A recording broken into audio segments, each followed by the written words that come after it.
हरि ओम।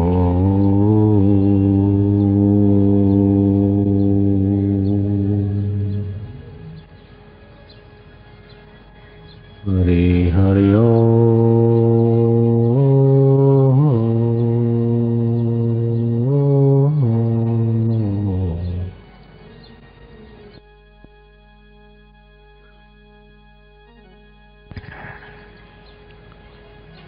जिनकी उम्र 45 साल से ज्यादा है वे भक्त हाथों की उंगलियां नोकें आमने सामने मिलाकर हाथ गोद में रखेंगे।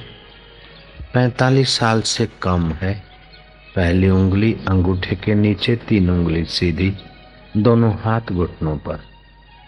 हरि नाम का थोड़ा सा स्मरण करते हुए उस अकाल पुरुष में, उस परमेश्वर में तनिक शांति पाए। हरि ओम।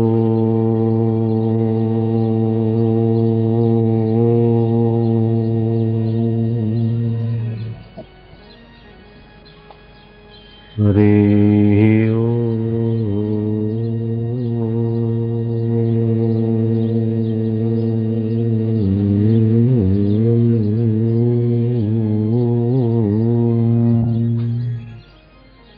परमात्मा शांति।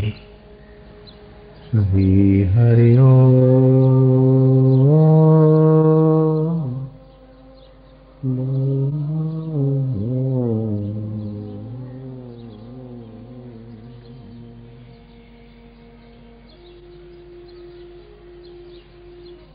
वाह मुंजा बाचारा साईं, फिरत फिरत प्रभु आयो, परियो तो शरणाए। नानक की प्रभु बेनती, अपनी भक्ति लाए। अनेक माताओं के शरीर में, अनेक पिताओं के शरीरों में से पसार होते आए, फिरते आए। अनेक जन्मों में, अनेक कर्मों में फिरते आए। हे मेरे परमेश्वर, अब तू अपनी भक्ति का दान दे दे। हे दिल में छुपे हुए दिल पर, अब दिल पर तेरे दीदार और तेरे विश्रांति का दान दे दे। जन्म जन्म भर मत फिर्यो, मिट्यो न मन को त्रास। कह नानक हरि भज मना, निर्भय पावई वास। जन्म जन्म भरमंदो आयो ही जीव, हाणु अंतरयामी परमेश्वर हरिये में शांति पाए। तो सभिनी दुखन खां छुटकारो, सभिनी कर्म बंधन खां छुटकारो, सभिनी वासनाउन खां छुटकारो। निर्वासनिक नारायण जे सुख में गोतो मार मुझा मिठा, मुझा अदा, मुझे अदड़ियूं भेनरूं। सो साहिब सद सदा हजूरे, अंधा जानत ताको दूरे। हाजरा हजूर जागंदी जोत, आद सत जुगात सत। है भी सत नानक हो से भी सत। उन सत्य स्वरूप में थोड़ी देर शांति माण्यो, थोड़ी देर शांति पाओ। हरि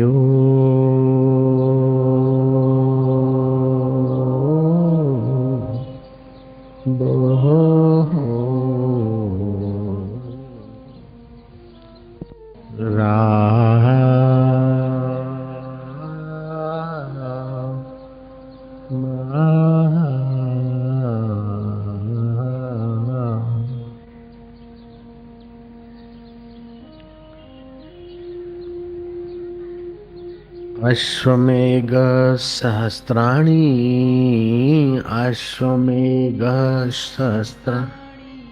बाजपे शतानि च, बाजपे शतानि च।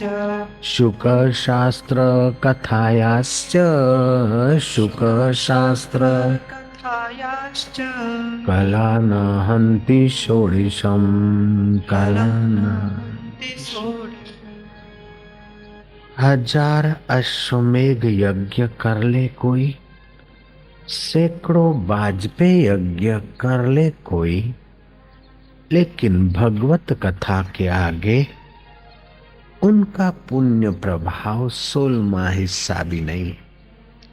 भगवत कथा की महिमा अपरंपार है। जिन हरि कथा सुनी नहीं काना, श्रवण रंध्र यही भवन समाना। जिन्होंने अपने कान से भगवत कथा नहीं सुनी, उनके कान है सांप के बिल जैसे। जिन्होंने अपनी जीवा से भगवान नाम उच्चारण नहीं किया, उनकी जीभ है मेढक के जीभ जैसी। शास्त्र कहते हैं 1000 अश्वमेघ यज्ञ, सैकड़ों वाजपेयी यज्ञ का फल भगवत कथा के आगे 16वां हिस्सा भी नहीं है। उपनिषदें कहती हैं स्नातम तेन सर्व तीर्थम, उसने सारे तीर्थों में स्नान कर लिया। दातम तेन सर्व दानम, उसके द्वारा सारा दान पुण्य कर्म संपन्न हो गया। कृतम तेन सर्व यज्ञम, उसके द्वारा सारे यज्ञ संपन्न हो गए। येन क्षणम मन ब्रह्म विचारे स्थिरम कृत्वा, जिसने एक क्षण के लिए भी उस अकाल पुरुष में, उस पर ब्रह्म परमात्मा में अपने मन को स्थिर किया है। ऐसे पुरुष की निगाह भी मिल जाती है तो सामान्य मनुष्य का जीवन पावन हो जाता है। ब्रह्मज्ञानी की दृष्टि अमृत वर्षी, ब्रह्मज्ञानी का दर्शन वडभागी पावई। ब्रह्मज्ञानी की मत कौन बखाने, नानक ब्रह्मज्ञानी की गत ब्रह्मज्ञानी जन। दुनिया का सर्वोपरि विज्ञानी, विश्व का श्रेष्ठ विज्ञानी, सूर्य विज्ञान पर सुंदर सफलता पाने वाला, जैसे नक्षत्र विज्ञान, सूर्य विज्ञान, भूमि विज्ञान, तमाम प्रकार के विज्ञान है। ये सूर्य विज्ञान, नक्षत्र विज्ञान, भूमि विज्ञान और तमाम प्रकार के विज्ञान जिस ज्ञान स्वरूप आत्मा से सिद्ध होते हैं, उस आत्मज्ञान का जो अमृत है, उस अमृत का आस्वादन करने कराने वाले ब्रह्मज्ञानी कहे जाते हैं। ब्रह्मज्ञानी सारे विज्ञानियों की पराकाष्ठा है। भारत का प्रसिद्ध विज्ञानी सूर्य विज्ञानी भरद्वाज हो गए। जैसे सूर्य के किरणों का उपयोग करके सोलर बोलर खोजे गए हैं, ऐसे ही सूर्य के 7 रंगों में से आसमानी रंग और एक काला रंग का द्रवीभूत करके विमान उड़ाया जाता था।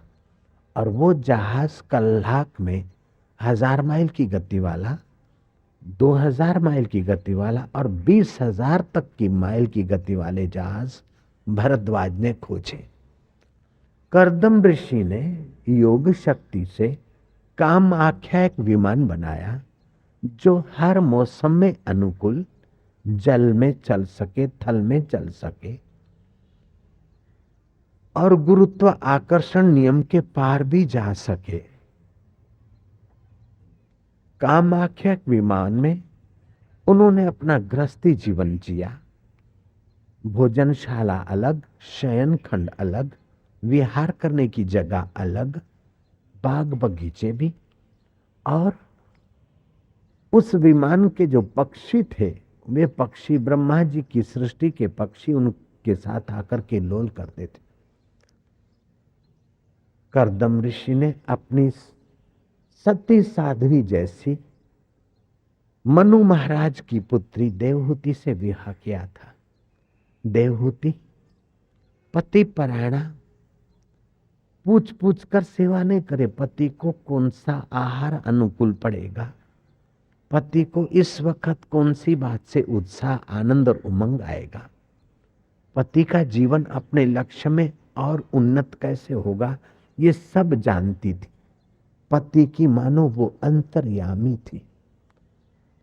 उत्तम स्त्री की पहचान है कि पति की अंतर्यामी हो जाए।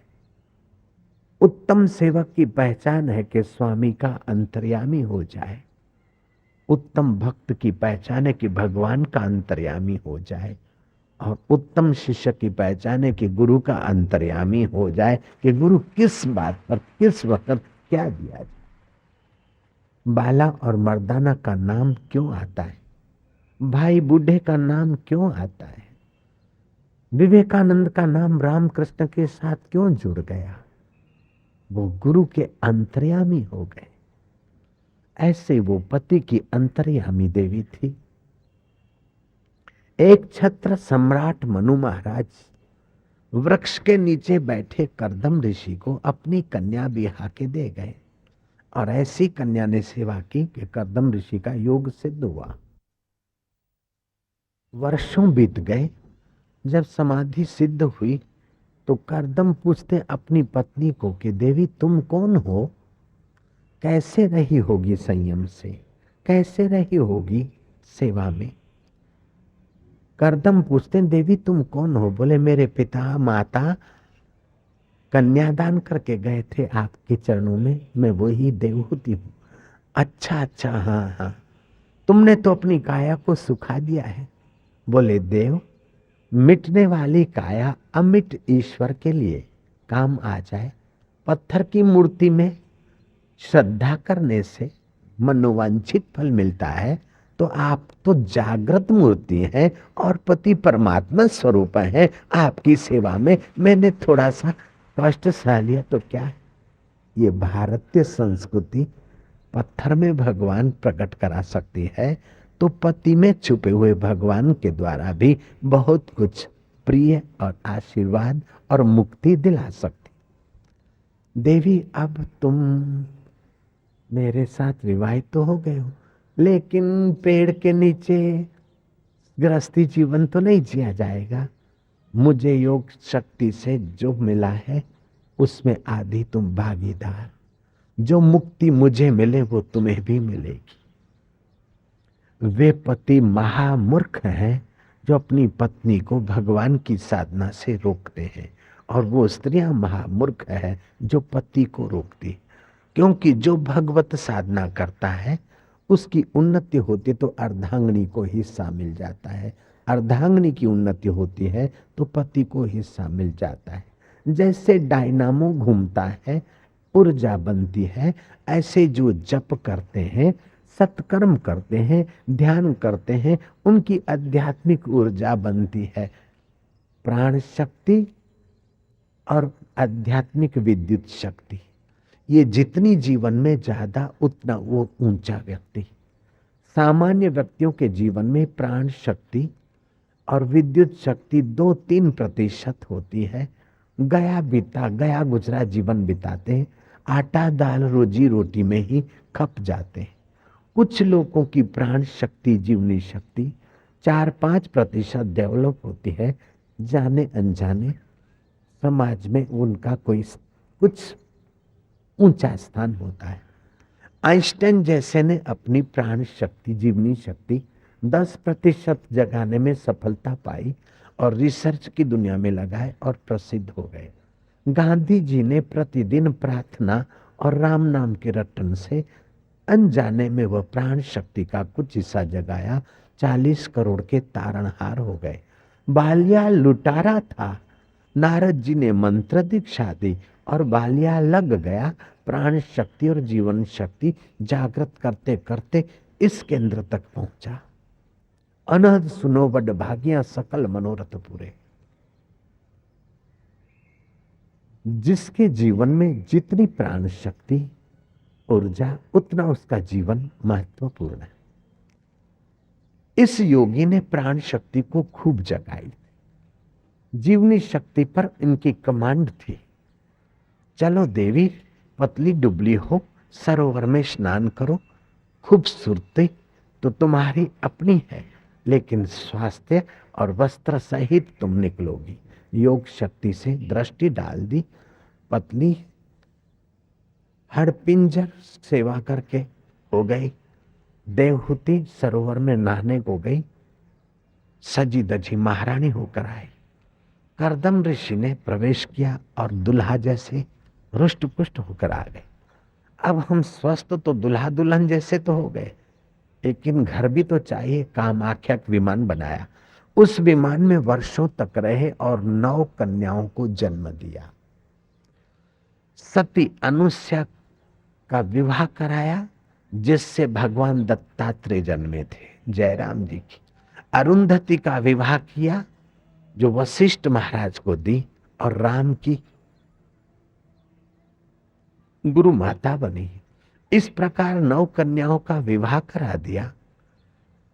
करदम ऋषि ने देखा कि इतना सारा कुछ हुआ, लेकिन आखिर ये जगत तो बदला बदली। दुनिया का क्या रिवाज है, लो और दो, छोड़ो नया लेने के लिए, और नए को भी छोड़ो नया लेने के लिए।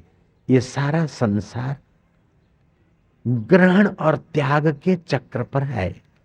एक होता है समझ कर कोई त्याग करे, दूसरा जबरन त्याग कराया जाता है। मां की कुख का त्याग किया, तब खुला आकाश खुली हवाएं मिली। अगर मां की कुख को पकड़े रहता बच्चा, तो खुला आकाश, खुली हवाएं और खुला जीवन नहीं मिलता। शिशु अवस्था का त्याग किया, तब किशोर अवस्था आई। किशोर अवस्था का त्याग करते जवानी आई। जवानी अपने आप चली जाती है। बुढ़ापा आता है, और बुढ़ापे को भी पकड़ रखेगा तो चिंता होगा, बुढ़ापा भी एक दिन पूरा हो जाए। ये जगत अदला बदली है। धरती लेती है अन्न, जौ ज्वार मट कुछ लेती है और सजा सवार कर देती है। वृक्ष पानी लेता और जड़ों से खुराक लेता है, फल फूल और लकड़ियां आदि देता है। इस संसार एक यज्ञशाला है, लो देने के लिए। अगर खुशी से कोई देता है तो ईश्वरीय भक्ति और पूजा और उन्नति हो जाती है, नहीं तो जबरन उनसे छुड़ाया जाता है। अगर शरीर में ममता छोड़ दे और आराम से रहे तो आनंद है, लेकिन शरीर थोड़ा सा बीमार बूढ़ा हुआ ए करने लगा तो बीमारी और बूढ़ापा ज्यादा आ जाएगा। आया है, खर्च किया तो ठीक है, नहीं तो इनकम टैक्स वाला जबरन ले जाता है, कोई वैसे भी ले जाता है। ये जीवन की नींव क्या है? लो और दो, लो और दो।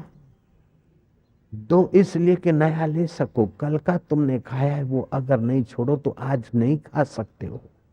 जयराम जी की अभी का जो पकड़ा है वो नहीं छोड़ोगे तो दूसरा पकड़ नहीं सकोगे।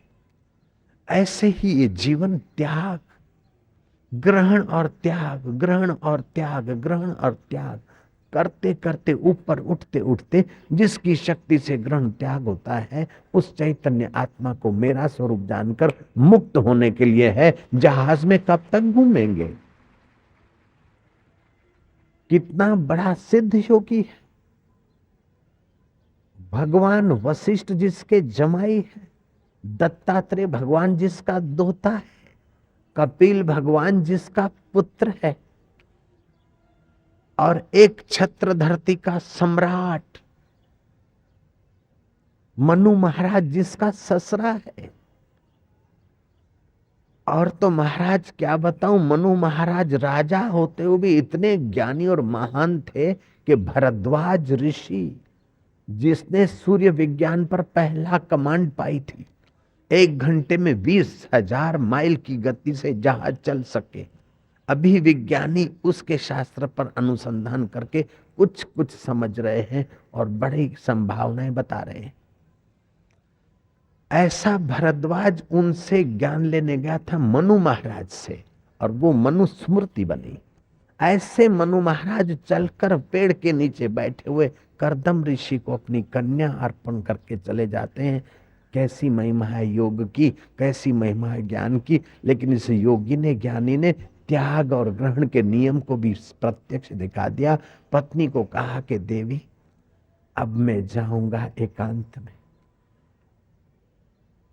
जिसके लिए जीवन मिला है उस जीवन दाता को, ब्रह्म को पहचानना, मुक्त हो जाना है।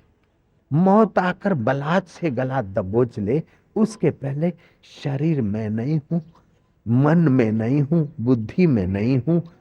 चमड़ा बदलता है, चमड़े का रंग भी बदलता है, मांस भी बदलता है और मांसपेशियां भी बदलती। चांद बदलता है, सितारे भी बदलते, दरिया बदलता है, दरिया के किनारे बदलते। यहाँ सब अदला बदली का मेला है।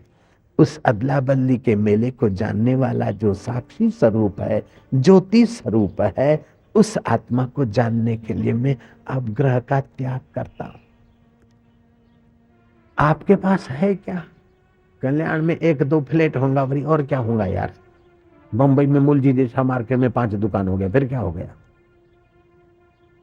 एक छत्र सम्राट जो वो भी देखता है कि आखिर राम गयो रावण गयो, ताको बहु परिवार, कह नानक थिर कछु नहीं, स्वप्ने जो संसार। जो बीत गया उसको याद करके रो मत, जो छूट गया उसको याद करके सुकड़ो मत। ये छोड़ना और ग्रहण करना ये संसार का नियम है। पीछे का धरती छोड़ते हो तब आगे कदम रखते हो, और आगे कदम रखा हुआ भी जब छोड़ते हो तो और आगे जाते हो। जो लोग रो रहे कि अरे यार पहले तो ऐसा था भी ऐसा, अरे यार 2 बूढ़े आपस में मिले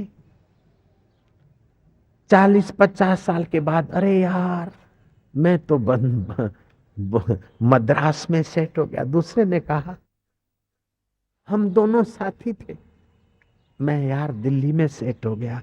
ये तो बाबा की कथा में हम बैठे और मुलाकात हुई। क्या था जमाना, जवानी का तूफान था, कई तरंगे थी। ये कर लेंगे, ये पालेंगे, ये जान लेंगे, ये शादी करेंगे, बेटे करेंगे, ऐसे बनेंगे, मैं डॉक्टर बनूंगा। यार मैं डॉक्टर बन गया। देखा कि मैं अपनी क्लिनिक करूंगा, कर दी। मैं अपना नर्सिंग होम खोलूंगा, यार खोल दिया। लेकिन अब बुढ़ापे में देखा तो सब हवा हो गया, सब सपना हो गया, सब मिट्टी में मिल गया यार, सब ख्वाब हो गया। जिन बेटों के लिए पसीना बहा यार, कूड़ कपट किया, उन बेटों को संपत्ति दी, अब सामने भी नहीं देखते। वो कहता है यार तू अकेला नहीं, मेरा भी वही हाल है। मैं भी इंजीनियर बना और चीफ इंजीनियर बना, गवर्नमेंट की नौकरी भी बनी।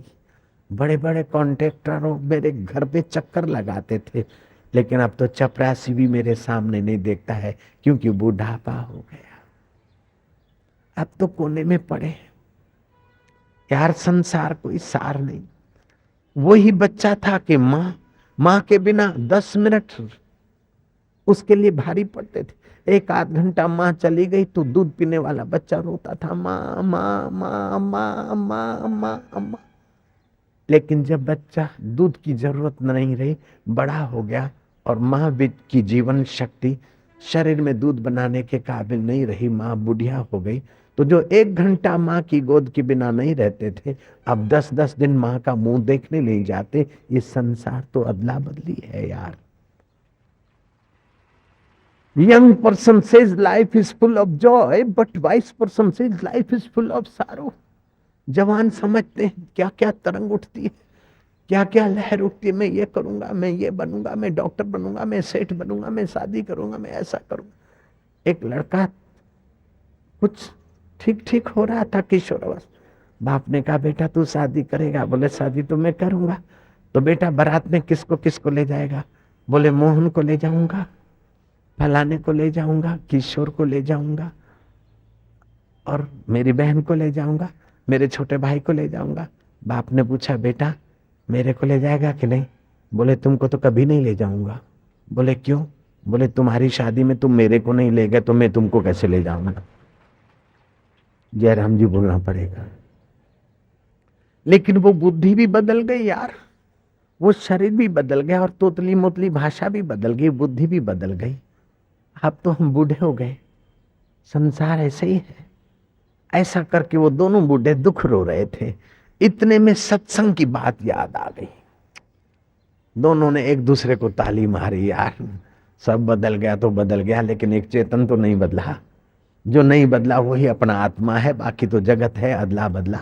यह भी बदला, वह भी बदला, दिन भी बदला, रात भी बदला, सुबह भी बदली, शाम भी बदला, गरीबी बदली, अमीरी बदली, मित्र भी बदले, शत्रु भी बदले, तन भी बदला, मन भी बदला, लेकिन एक अकाल पुरुष साक्षी चेतन नहीं बदला। वही तो अमर है और उसी की यात्रा सार है।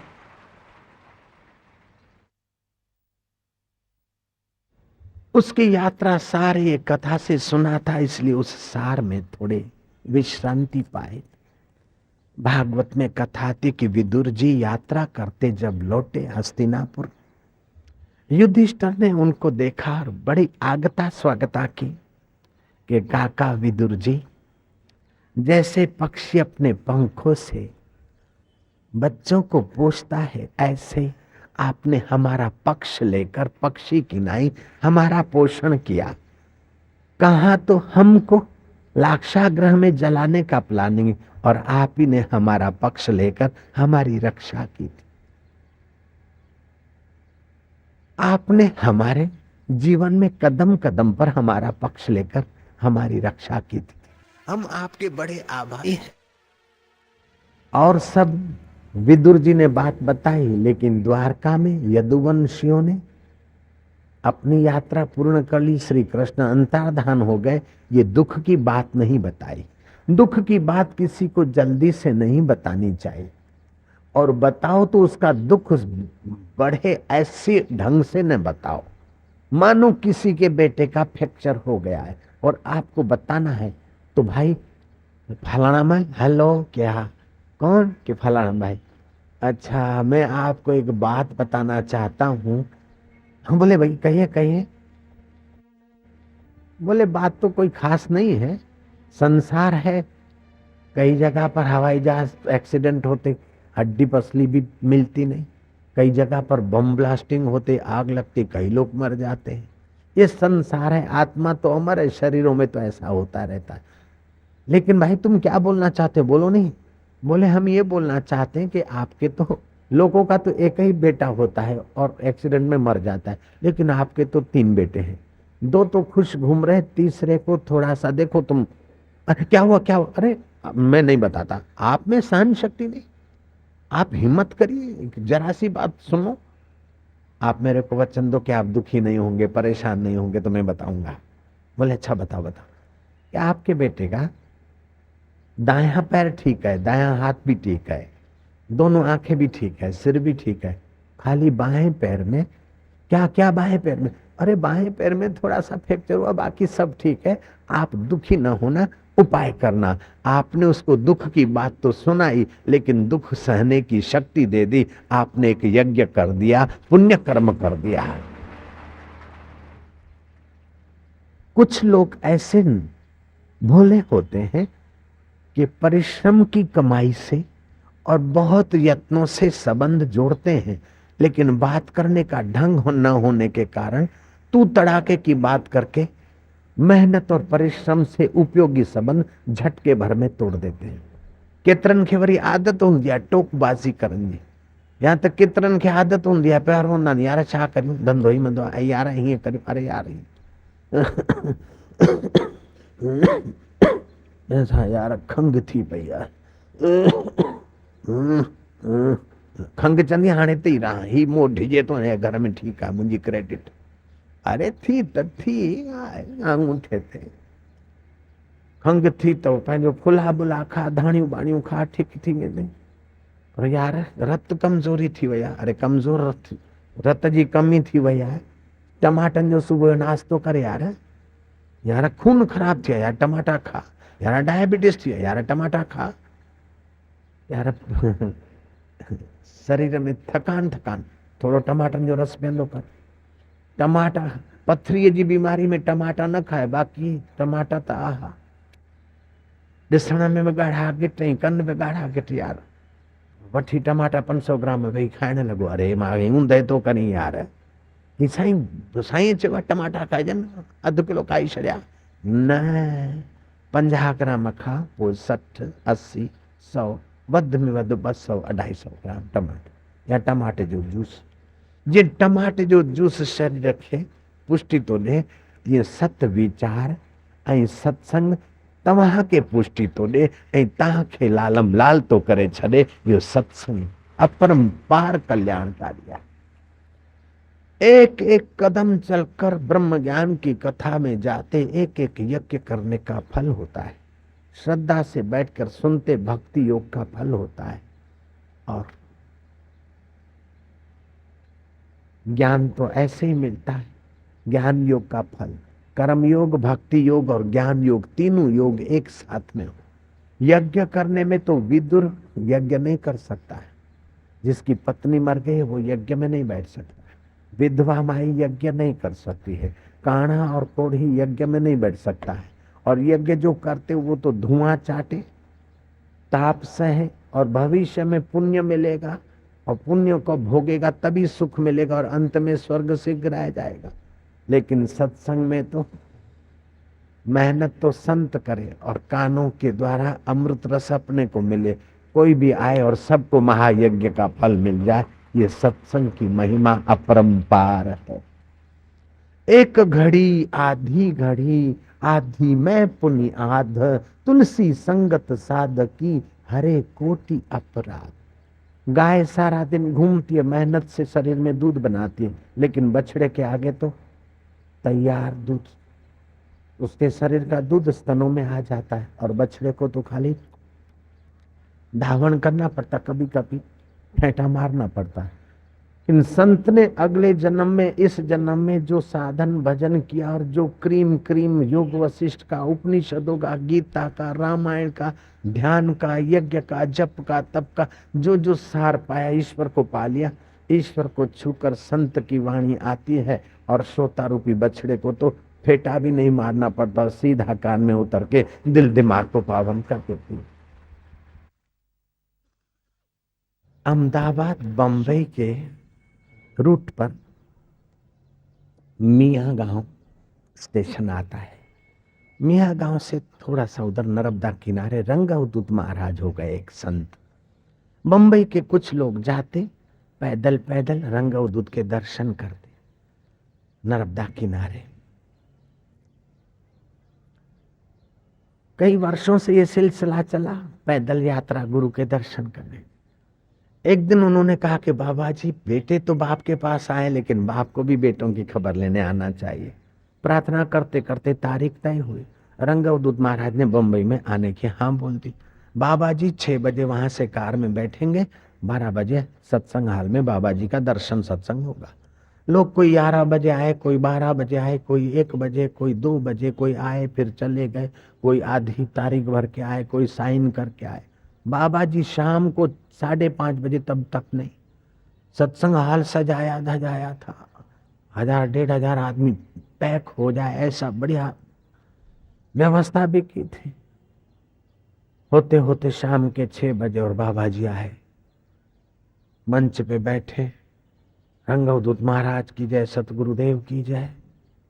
महाराज ने कहा, अच्छा भाई, तुम्हारी इच्छा थी हम आ जाएं आपकी बम्बई में, हम आ गए। अच्छा, राम राम, हम जाते हैं। आयोजकों का तो दिल धड़कने लगा। महाराज क्या करते, 2-2, 3-3 वर्ष तक तो प्रार्थना की और आप आए तो 6 घंटे लेट। ये लोग 6-6 घंटे से बैठे, कोई सुबह 10 बजे से बैठा कि आगे बैठूं। अॻियां वेहण लाइ बि कुर्बानी करणी पवंदी आहे। जयराम जी खे हिननि खां पुछी ॾिसो, जेके अॻियां वेठियूं न मायूं मावा वीचारियूं 6 बजे न 5 बजे आयूं हुयूं, के 5:30 चई आयूं। जयराम जी खे तो ये सब बैठे हैं। महाराज कोई 3 घंटे से बैठा है, कोई 6 घंटे से बैठा है, कम से कम आप 2 घंटे तो बैठो। महाराज ने कहा, तुमको संत का दर्शन हो गया? बोले हाँ हो गया। तुम मेरे को संत मानते हो? बोले हाँ महाराज आप संत हैं। महाराज ने कहा, मैं आपको प्रणाम करता हूं। मैं घर छोड़ा, भटकते भटकते मुझे 7 साल के बाद ब्रह्मज्ञानी गुरु का दर्शन हुआ। तुमको तो 6-7 घंटे के इंतजार में ही ब्रह्मज्ञानी का दर्शन हो रहा है। You are lucky more than me. आप मेरे से ज्यादा लकी हो, भाग्यशाली हो।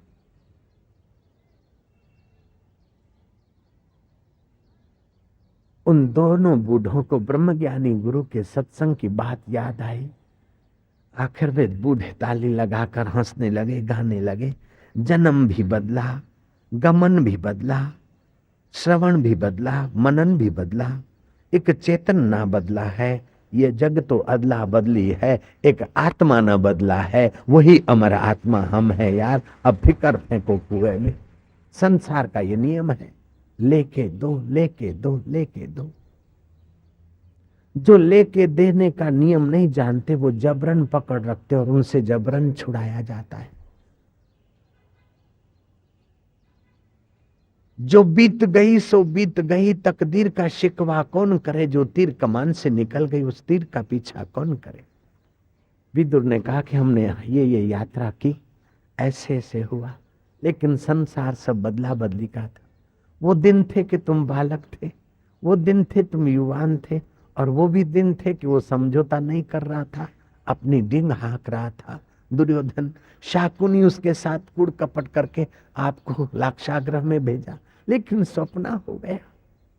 उमा कहूं मैं अनुभव अपना, सत्य हरिभजन जगत स्वप्न सपना।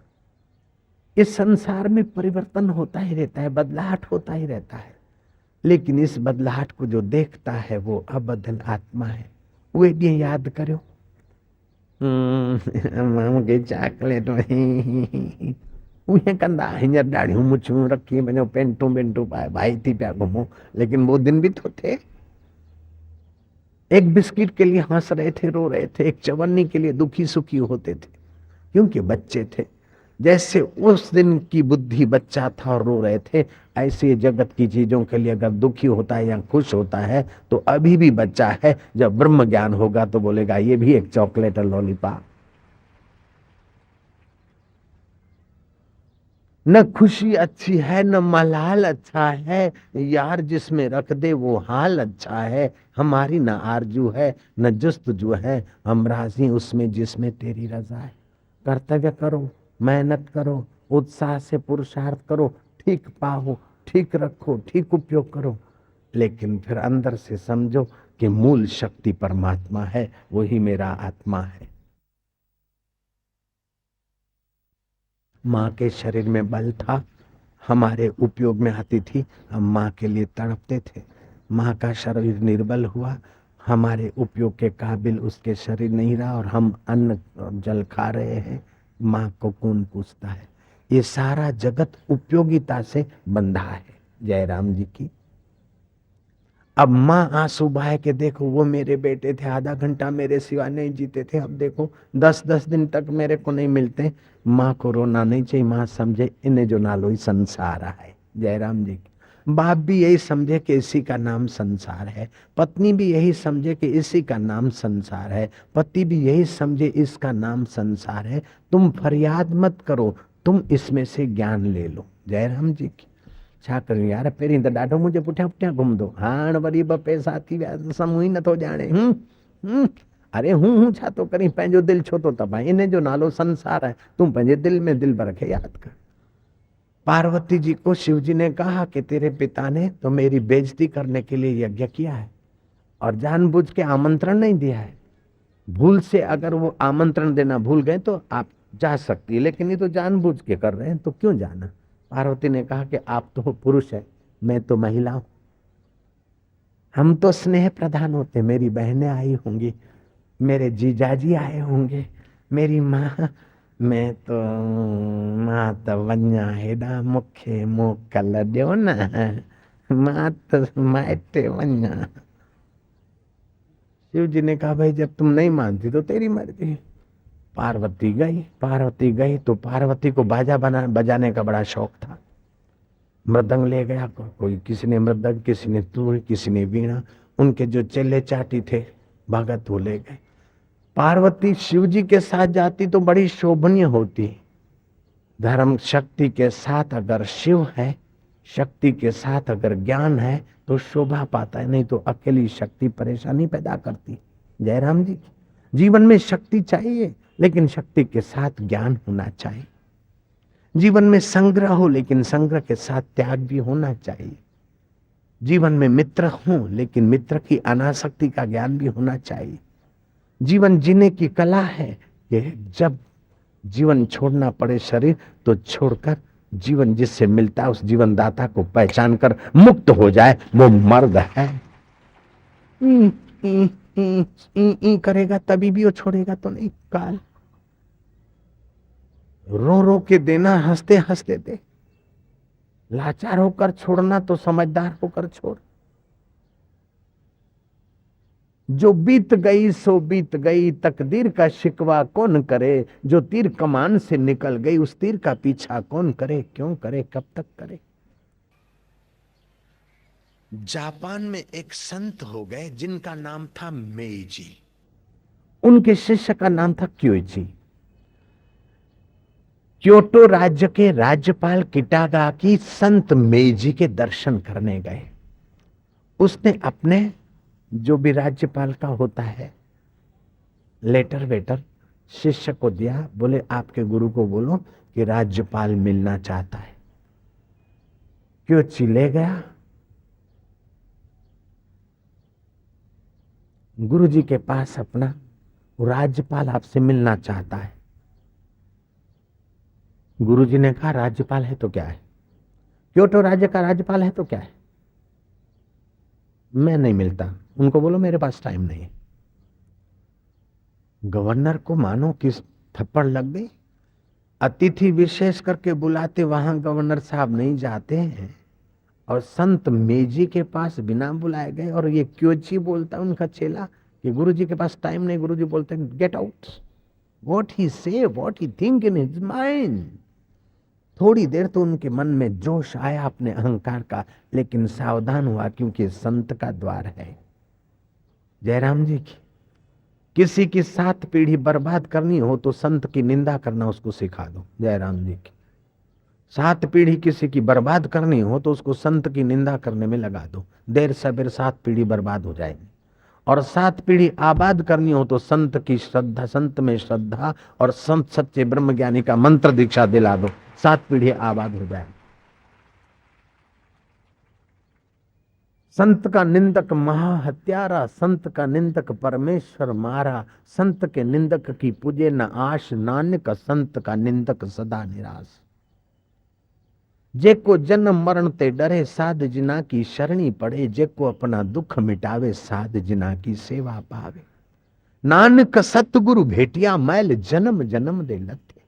ब्रह्म ज्ञानी की वाणी उस ब्रह्म परमात्मा को छू कर आती और हमारे कान पर लगती। हमें कितना फायदा होता है वो हमको पता भी नहीं। ब्रह्म ज्ञानी की निगाहें आध्यात्मिक व्यवस बरसाती, और ब्रह्म ज्ञानी के हृदय में हमारे लिए कृपा बरस जाए तो कहना ही क्या है। क्योटो राज्य के राज्यपाल के अहंकार को धक्का तो लगा, लेकिन वो संभल गया। गिरना असावधानी ही है, लेकिन न संभलना महामूर्खता है। गाड़ी इधर उधर होती है, लेकिन फिर आदमी संभाल लेता है तो ठीक है, नहीं तो फिर गिर मरता है। वो संभल गया कि कुछ भी हो संत है।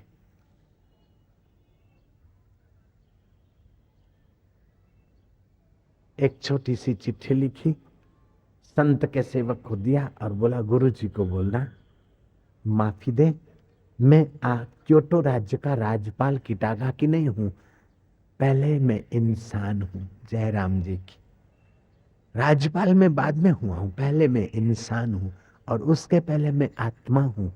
और मैं उस परमात्मा को पाए हुए संतों के चरणों में अपने श्रद्धा के सुमन अर्पण करना चाहता हूं। इस आत्मा को तो परमात्मा पाया हुआ संत उंगली नहीं पकड़ेगा तो हम लोग तो बच्चे हैं, गिर जाएंगे। इसलिए महापुरुष की उंगली पकड़ने के लिए महापुरुष के चरणों में मैं प्रार्थना करता हूं, जरा अपने गुरु जी को ये मेरी चिट्ठी देना। संभल गया। क्योची ने वो चिट्ठी जाकर संत मेजी को दी। संत मेजी ने कहा हाँ हाँ अच्छा अच्छा, ये राज्यपाल नहीं है, क्योटो राज्य के राज्यपाल नहीं है, अब एक सेवक है, बुलाओ उनको, बुलाओ बुलाओ। उनसे तो मिलना चाहते हैं, वेलकम। मिले और बातचीत हुई, और बातचीत में संत क्या बोलेगा, घुमा फिरा के उस जिस शराबी जो बोलेगा तो नशे की बात बोलेगा। जयराम जी की जुआरी क्या बोलेगा, शराबी क्या बोलेगा, व्यापारी क्या बोलेगा, जिसके पास जो वखर है छुपा है वही तो निकलेगा। उस महापुरुष की वाणी सुनकर 1.25 घंटे तक क्योटो राज्य के राज्यपाल किटागा की चरणों में बैठे रहे। प्रणाम करके जब विदा हुए 1.25 घंटे के सत्संग के बाद क्योटो राज्य के राज्यपाल का कायाकल्प हो गया। धर्म का पहला पाठ पढ़ा, श्रद्धा और नम्रता, और क्योटो राज्य के राज्यपाल के जीवन में ऐसा तो सत्संग का प्रभाव पड़ा कि कई राजा पैदा होकर मर गए जर्मन जापान में, उनका इतना यश प्रभाव और उनके जीवन में ऐसी माधुर्यता नहीं थी जो संत के सत्संग के बाद उस क्योटो राज्य के राज्यपाल किटागाकी में आई। और किटागाकी को तो पता भी नहीं था कि सैकड़ों वर्षों के बाद आशाराम बापू आएंगे धरती पर और लाखों करोड़ों लोग उनको सुनेंगे और मेरा नाम लाखों के सेटों में आएगा, ये उसको पता भी नहीं। जयराम जी की, लेकिन संत मेजी की शरण में गया भाई। बाला मर्दाना को पता था क्या कि उल्लासनगर में मेरे नाम का ऐसा नाम होगा, सारे देश भर में लोग हमको जानेंगे? नहीं। जो शाश्वत आत्मा है उसमें जो टिकता है उनका यश शाश्वत होता है। और ऐसे पुरुषों से जो जुड़ते हैं देवी कार्य में, उनकी शांति और पुण्याई भी शाश्वत का रास्ता लेती है, दुनिया जानती। सम्राट अशोक कलिंग देश पर चढ़ाई किया, खप्पे खप्पे खप्पे में कई कत्लें हुई। साइड पर देखने गए तो कई मुर्दे पड़े हैं। बरसात पड़ती है, बारिश की बौछार होती है तो छाता लेकर आदमी बच सकता है, लेकिन अंतर आत्मा की जब नालत बरसती है तो कोई छाता काम में नहीं आता है। जय राम जी बोलना पड़ेगा। बारिश की बौछार से तो छाता तुम्हें बचा सकता है, लेकिन आप दुष्कृत्य करते हो और उसका जब देर सबेर फल आता है और बौछार होती है नालत की, भीतर के अंतर आत्मा जब नालत बरसाता है तो वहां कोई छाता काम नहीं आता है। जयराम जी की, इसलिए कर्म करते समय ऐसी सावधानी रखो कि कहीं आगे चल के वो मेरा अंतर आत्मा मुझे नालत की बौछार नहीं दे, अपितु धन्यवाद और सत्संग का प्रसाद दे। मैं ऐसे कर्म करूं मेरे प्रभु। बाहर की बरसात से, बाहर की बौछार से तो छाता बचा सकता है तुम्हें, लेकिन तुम्हारे दुष्कृत्यों का जब फल अंतरात्मा तुम्हें नालत की बौछार से भिगाएगा तो तुम कहां जाओगे। अशोक को फटकार नालत की बौछार से अंतरात्मा तपने लगा। खोजते खोजते एक संत मिले, उपगुप्त।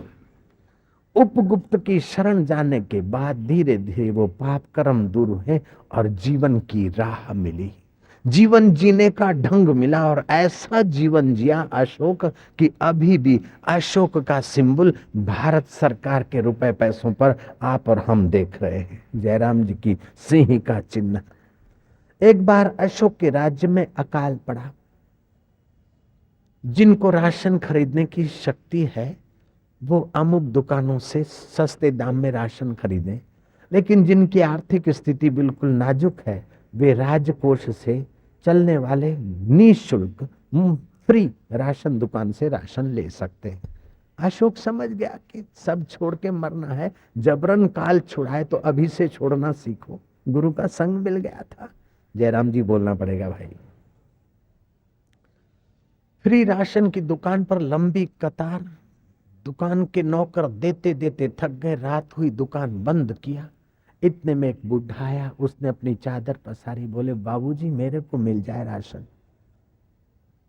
बाबू ने कहा कि बाबा बुढ़ा चला जा, दिन भर हम थक गए, कमर टूटती, अब देर हो गई, दुकान बंद हो गया। इतने में एक युवक आया। युवक ने कहा कि ये बूढ़ा भीड़ के कारण दूर खड़ा था, झोंका आ गया, कल कब आएगा, कब मिलेगा, आज इसी को दे दो, अच्छा रहेगा। जवान के कहने की बात कहने से ही पता चलता है कि आदमी का काम होगा कि नहीं होगा। कई लोग बात ऐसे करते कि काम होने वाला हो तो नहीं हो, और कुछ लोग ऐसी मधुर वाणी बोल देते हैं कि अपने तो अपने लेकिन पराये भी अपने हो जाते हैं। वाणी बोलने का भी एक सुंदर तरीका है। अरे यार दे देनी यार, तेरे बाप का और ये क्या जाता है? बोले मेरे बाप, अरे चलो रे बेटा, अरे यार देना मुझे मिठा, तो वही बेचारो बुढ़ड़ो था यार आता। अच्छा भाऊ हल वाणी ऐसी बोलिए मनवा शीतल होए, औरों को शीतल करे आप हूं शीतल होए। ये सासू बहू क्यों लड़ती है, देरानी जेठानी क्यों लड़ती है, भाभी और ननंद क्यों लड़ती है? बोलने की आइडिया नहीं है जयराम जी। बसता डेंडा थमाथम, वो हूं न जो चोटो छिके, वो हूं न जो छिके, हूं मां भी ॾिसंदो मां भी सस चे हिन त नखे जसी मांड कढां त मुंहिंजो नालो नुंहुं चए की हिन सस खे भोलड़ी वांगुरु न नचाए त मुंहिंजो नालो बि न।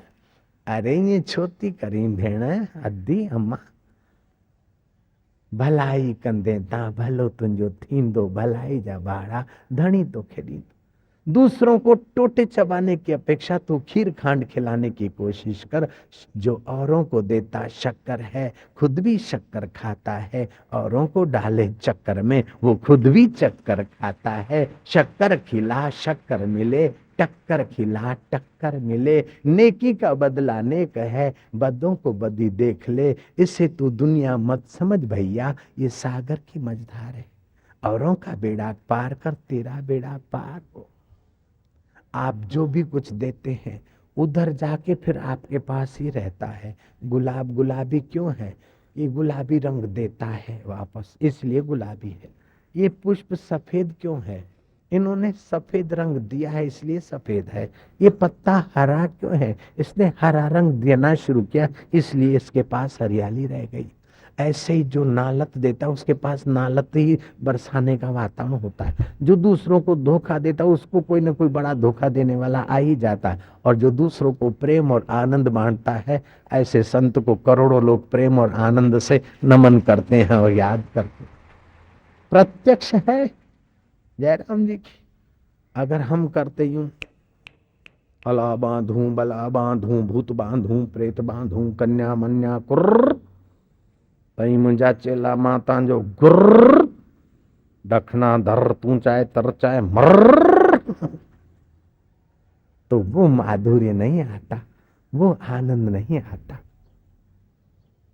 अगर किसी संत के रग रग में भरा है कि इनका मंगल हो, इनका कल्याण हो, कौन सी बात से इनका जीवन उन्नत हो, एकांत में ध्यान करता है और संत सोचता है कि आज के समाज को क्या जरूरत है, वो खोज खोज के समाज को परोसता है। तो समाज भी सोचता है कि मेरे संत का हम क्या काम करें, संत के लिए हम क्या करें क्या करें क्या करें। खोजते खोजते कोई सेवा खोज लेते हैं, अरस परस सहानुभूति की एक सुंदर सरिता बहती है और सब नहाते हैं और सब पावन हो जाते हैं। ये है सहयोग। दैत्यों ने ब्रह्मा को कहा कि ब्रह्मन, हम सदा पहला दाव तो जीत लेते हैं आवेश में, लेकिन फिर हम पिछड़ जाते। बोले तुम पहला दाव जीतते हो, तुम्हारे में प्राण शक्ति है और धड़ाका करते हो, आगे पीछे का सोचे बिना लड़ पड़ते हो, हिम्मत है। और देवता लोग लापरवाह होते हैं और विलासी होते हैं, इसलिए पहला दाव तुम्हारा लग जाता है। लेकिन देवता लोग जब, सज्जन लोग जब सतर्क हो जाते हैं तो फिर तुम पछाड़ खाते हो। सज्जन में सहयोगिता है। बोले लेकिन हर युग में भगवान जन्म लेते हैं और हमारे ही टांग खींचते, देवताओं को हेल्प करते क्यों? ब्रह्मा ने कहा तुमको उपदेश की असर नहीं होगी, मेरे यहाँ डिनर पार्टी रखता हूँ जयराम जी की, भोजन समारंभ। भोजन समारंभ रखा गया और दैत्यों को पंगत में बिठाया।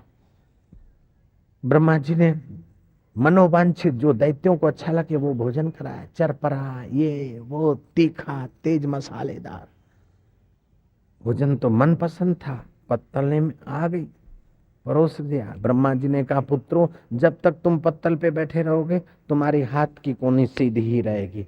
संकल्प करके पानी छाट दिया। अब हाथ सीधा टाइट, अब भोजन उठावे तो मुंह में कैसे जावे? यूं करे, दाढ़ी को लगे तो कहीं आंख में लगे तो कहीं नाक के उस नथुन में घुसे, हाथी हाथी, मुसीबत हो गई उनके लिए। तो किया न किया जैसा। अब देवता लोग बैठे, देवताओं को भी कहा कि तुम्हारी हाथ की कोनी नहीं मोड़ेगी। देवता लोगों ने क्या कहा, कोई बात नहीं। उन्होंने उठाया, सामने वाले के मुंह में रखा और सामने वाले ने आमने में रखा। आमने सामने सामने आमने, एक दूसरे को भर भर के पेट खिलाया। पानी भी पिला दिया, मुंह भी पोंछ लिया एक दूसरे का। ब्रह्मा ने कहा देखो देवताओं में सहयोग है, सहायता है, इसलिए वे विजयी होते और पूजे जाते हैं, और तुम्हारे में टांग खींच के दादागिरी करने का है, इसीलिए तुम पछाड़ जाते। सिंधन में कई गुणन पर ज्वारी अटो अल्लाह हणी 10 मन दूध हो लेकिन चुटकी भर टाटरी डालो दूध फट जाता है। जयराम जी की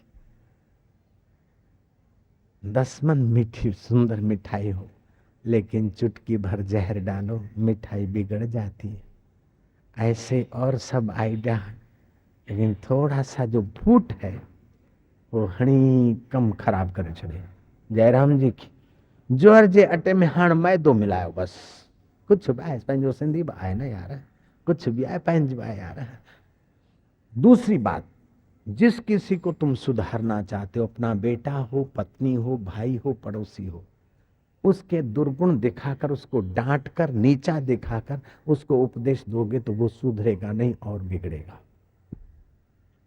लेकिन तुम सुधारना चाहते हो बेटी बेटा और कुटुंबी को, तो भले उसमें कोई दोष है, हम मानते हैं, मेरे में भी दोष है, जयराम जी की होंगे नहीं, कई दोष है मेरे में। जयराम लोग बोलते हैं भाई मुंह में भी कुछ दोष हुंदा हुंदा चा जो ऐन जयराम जी की कुछ न कुछ दोष है, तभी तो शरीर टिका, नहीं तो ब्रह्म में लीन नहीं हो जाते हैं।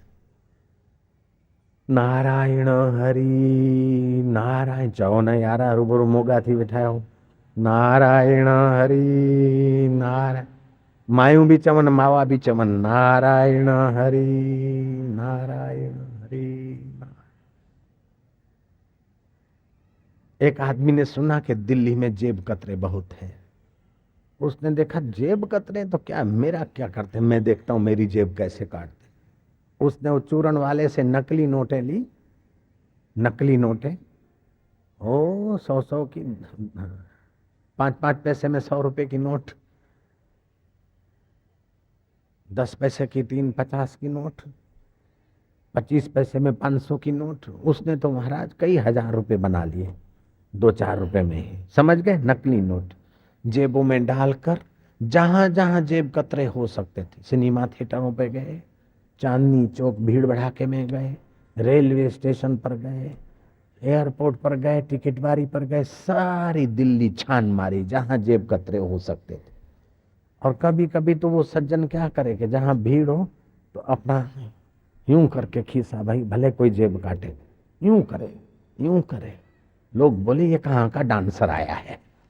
जयराम जी की दिन भर घूमा, रात को आया, देखा पेंट में हाथ डाल के, आहा सुभान अल्लाह, सारे नोट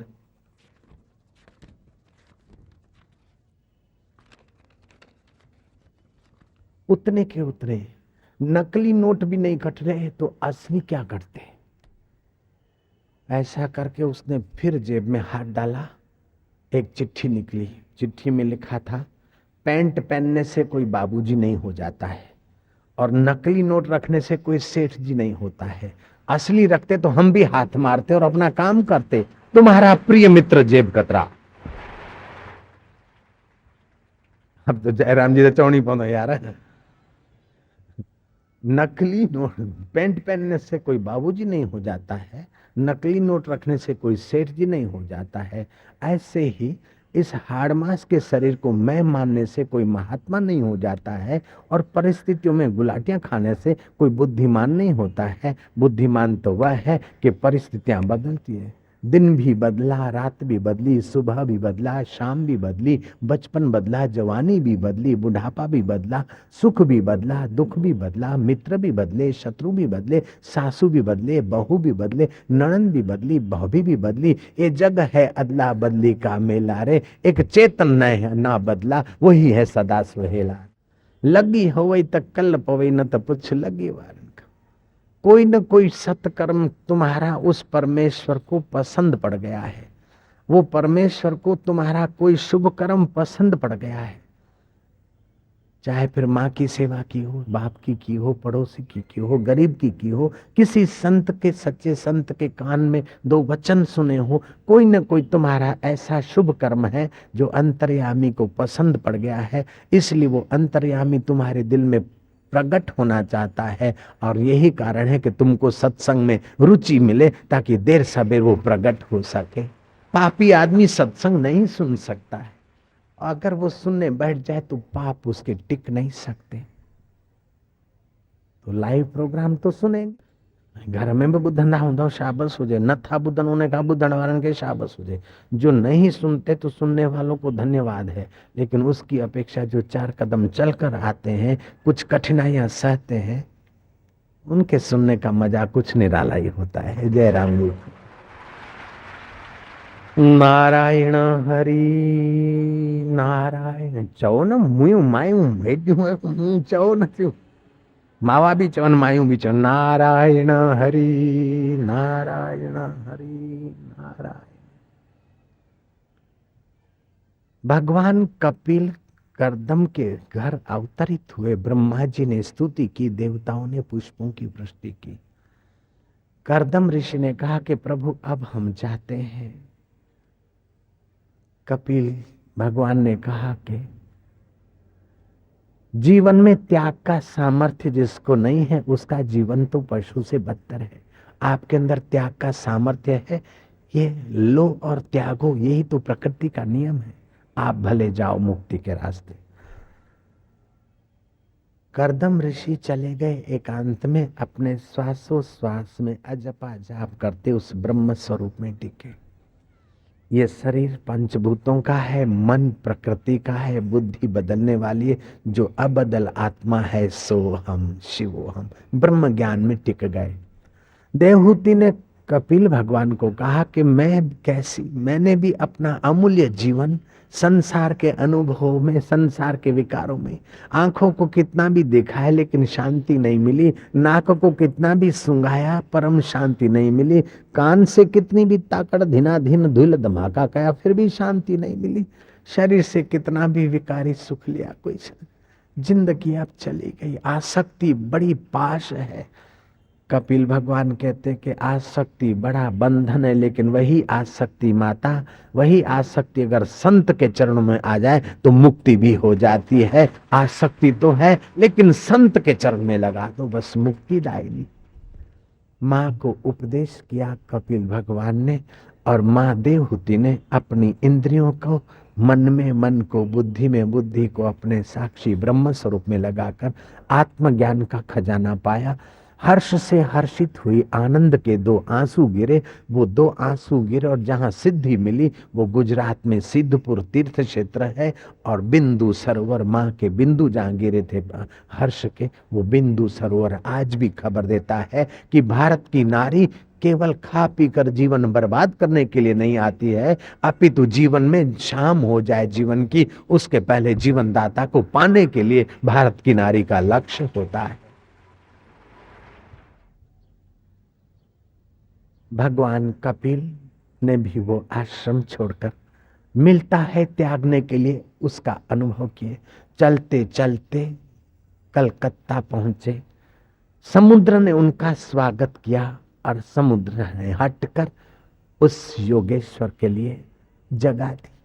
आज भी 14 जनवरी को समुद्र, जिस दिन कपिल वहां गए थे, समुद्र हट गया था उनके स्वागत के लिए, उन्होंने समुद्र ने धरती दे डाली। आज भी हर 14 जनवरी को गंगा सागर में मेला लगता है और वो समुद्र उस दिन उस जगह से हट जाता है और लोग कपिल के जगह पर प्रणाम करने जाते हैं। ये है ब्रह्म ज्ञान की महिमा अपरंपार।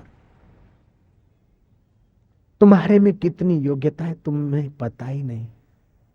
वट वृक्ष के बीज में कितने वट वृक्ष छुपे हैं उस बेचारे को पता ही नहीं। बीज में कितने वृक्ष छुपे हैं कोई विज्ञानी नहीं बता सकता है। ऐसे जीव में कितनी जीवनदाता की शक्तियां छुपी है कोई नहीं बता सकता है। कोई विरला संत है, इशारा करता है और यात्रा आप करते तो आपको पता चलता कि हल बहना यार एड़ो मजो यार एडो, अभी तो और भी कुछ है। नजरें बदली तो निजारे बदले, किश्ती ने बदला रुख तो किनारे बदले। आपकी नजर बदल दो निजारे बदल जाएंगे।